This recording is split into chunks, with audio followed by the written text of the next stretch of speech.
Ya, kita beralih ke informasi emiten. PT Modern Land Realty Tbk mencatatkan rugi bersih di sepanjang 9 bulan pertama di tahun 2020 dan hal tersebut berbanding terbalik akhir kuartal 3 di tahun 2019 yang di mana MDLN berhasil mencatatkan laba bersih sebesar 245,05 miliar rupiah.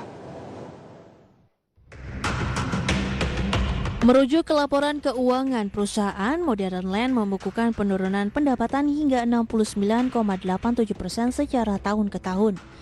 Pada kuartal ketiga tahun lalu, pendapatan Modern Land mencapai 1,56 triliun rupiah, sedangkan pada kuartal ketiga tahun 2020 anjlok menjadi 471,63 miliar rupiah. Hal ini disebabkan oleh menurunnya kontribusi dari 3 sumber pendapatan perusahaan properti ini.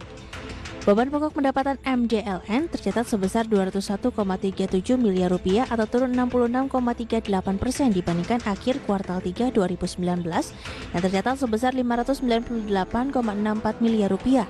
Sehingga perseroan membukukan laba kantor pada akhir kuartal 3 2020 sebesar 270,26 miliar rupiah atau turun 72,02% dibandingkan dengan akhir kuartal 3 2019 yang mencatat laba kotor sebesar 965,52 miliar rupiah. Kontribusi dari penjualan bersih menjadi yang paling tajam penurunan kontribusinya. Jika di tahun lalu penjualan bersih tercatat sebesar 1,46 triliun, tahun ini hanya tercatat sebesar 404,86 miliar rupiah. Kontribusi pendapatan dari hotel dan sewa juga tercatat amblas, yakni sebelumnya 68,61 miliar rupiah menjadi 36,10 miliar rupiah. Begitu pula dengan pendapatan dari lapangan golf dan restoran clubhouse yang anjlok dari angka 32,67 miliar rupiah menjadi 30,67 miliar rupiah. Berbagai sumber, Aidek Channel.